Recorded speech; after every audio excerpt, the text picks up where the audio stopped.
Hello लोगोफोर बड' जब info YouTube चेनेलाव नोंथांमोनखौ बरायबाय आसा खालामो गासैबो मोजाङैनो दङ। एडुकेशन डिपार्टमेन्टआव भेकेन्सि ओंखारना फैदों ग्रेड 4नि बेवहाय नोंथांमोना सिम्पल 8 पास जाब्लानो एप्लाइखौ खालामनो हागोन। हौवासाफोर हिन्जावसाफोर गासैबो अल आसामनि केन्डिडेटफोरानो एप्लाइखौ खालामनो हागोन।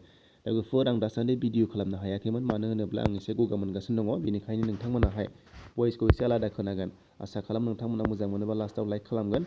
दा जों बेनिखायनो नायनोसै अफिसियेल नटिफिकेसन गोबाव खालामालासिनो जों नायनोसै बेवहाय अफिसियेल नटिफिकेसन।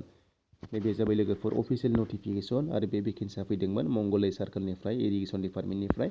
दा बेवहाय भेकेन्सिया साब्रैल' दङ नोंथांमोना बेवहाय साब्रैनि गेजेराव आनरिजार्भआव सासे दङ, अबिसिफोरनि थाखाय सासे दं आरो पिडब्लिउडि केन्डिडेटफोरनि थाखाय बेवहाय सानै होनाय दङ। नोंथांमोना बेवहाय एप्लाइखौ खालामनो हागोन जुदि नोंथांमोननि क्राइटेरिया मिलायोब्ला। नोंथांमोना दरमाहाखौ मोनगोन ग्रेड 4आव बेनो जाहैबाय 12,000निफ्राय जागायनानै 52सिम जाहैगोन आरो ग्रेड पे दङ 3,900 पार मान्थ नोंथांमोननो होनाय जागोन। दा बेनि बैसोआ जाहैबाय नोंथांमोना मिनिमाम बैसोआ जानांगोन 18 इयार्स जाथारनांगोन आरो बेनिफ्राय मेक्सिमाम नोंथांमोननि बैसोआ नोंथांमोना जुदि एसटिब्ला 45 इयार्ससिम बेवहाय एप्लाइखौ खालामजायो।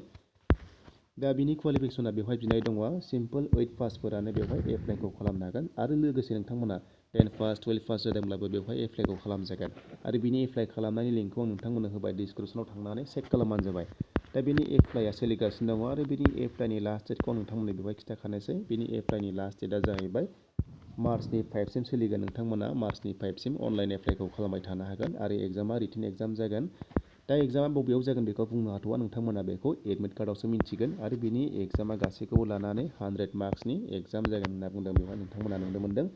आरो बेहाय सिलेबासा जाहैबाय जिके दङ आरो इंलिस दङ, बेनिफ्राय स्किल टेस्ट दङ लेंगुवेजाव, बेनो जाबाय एसामिसाव नोंथांमोनखौ लानाय जागोन। आसा खालामो नोंथांमोना मोजां मोनोबा खनसे लाइक खालामगोन, गोदानै फैदोंबा चेनेलाव साबस्क्राइब खालामगोन। दा जों थांसैलाय नेक्स्टआव, जों नेक्स्ट सार्कोलनिखौ नायसै, बेनो जाबाय रङिया सार्कोलावबो भेकेन्सि ओंखारना फैदों, गासै दङ 28 भेकेन्सि। नोंथांमोना बेवहायबो क्लास 8 पास जाब्लानो एप्लाइखौ खालामजागोन। नैबे जाबाय लोगोफोर अफिसियेल नटिफिकेसन रङियानिफ्राय फैदों, रङिया सार्कोलनिफ्राय इरिगेशन डिपार्टमेन्टआव। दा बेहाय भेकेन्सिया गोबां दं आरो बिनि अनलाइन एप्लाइआबो सोलिगासिनो दङ आरो लोगोसे बिनि एप्लाइनि लास्ट डेटखौ नोंथांमोना मोनगोन गाहायाव।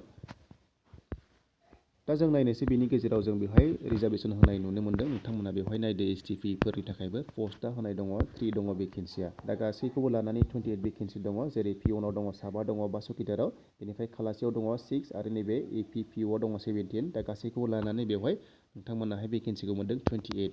दा बिनि दरमाहायाबो एखेयानो लोगोफोर ग्रेड 4आव आरो बैसोआबो गासैबो एखेयानो जागोन, नोंथांमोना बेखौ मिथिखाबाय। दा जों नायनोसै बेवहाय क्वालिफिकेसन। दा क्वालिफिकेसनाबो बेवहाय सेमानो, बे 8 पास। नोंथांमोना सिम्पल 8 पास जाब्लानो एप्लाइखौ खालामनो हागोन। 10 पास 12 पासफोराबो एप्लाइखौ खालामनो हागोन आरो बेवहाय हाउ टु एप्लाइ नायोब्ला नोंथांमोना लिंकखौ नुबाय जे आं नोंथांमोननो बे लिंकखौ डिसक्रिपसनाव होदों, नोंथांमोना चेक खालामदो आरो डकुमेन्ट्सआ मा हरनांगोन नोंथांमोना नैबे पिडिएफ फाइलखौ डाउनलड खालामना नायबानो जाबाय। गासैबो डिटेल्सखौ नायनो थाखाय आं नोंथांमोननो होबाय डिसक्रिपसनाव, गासैखौबो चेक खालामदो। दा बेनि एप्लाइ खालामनायनि लास्ट डेटखौ नायोब्ला 1 मार्च एबा 1 मार्चसिम सोलिगोन। नोंथांमोना 1 मार्चसिम एप्लाइखौ खालामबाय थानो हागोन आरो बेनि एप्लाइनि लिंकआ एक्टिभ जागासिनो दङ, नोंथांमोना खालामदो। आं लिंकखौ नोंथांमोननो डिसक्रिपसनाव होनाय जादों।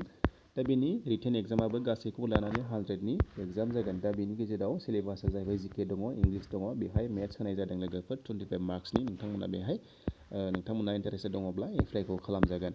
दा बेनि भेकेन्सिया 28 भेकेन्सि दङ। नोंथांमोना जुदि इन्टारेस्टेड बा जुदि एप्लाइ खालामनो गोसो दङब्ला अल आसामनि केन्डिडेट हौवासाफोर हिन्जावसाफोर गासैबो बेवहाय एप्लाइखौ खालामजागोन। आसा खालामो नोंथांमोना जुदि चेनेलाव सोरबाफोर गोदानै फैदोंब्ला मोजां मोनदोंबा खनसे लाइक खालामनो दाबाव आरो लोगोसे चेनेलखौबो साबस्क्राइब खालामनो दाबाव।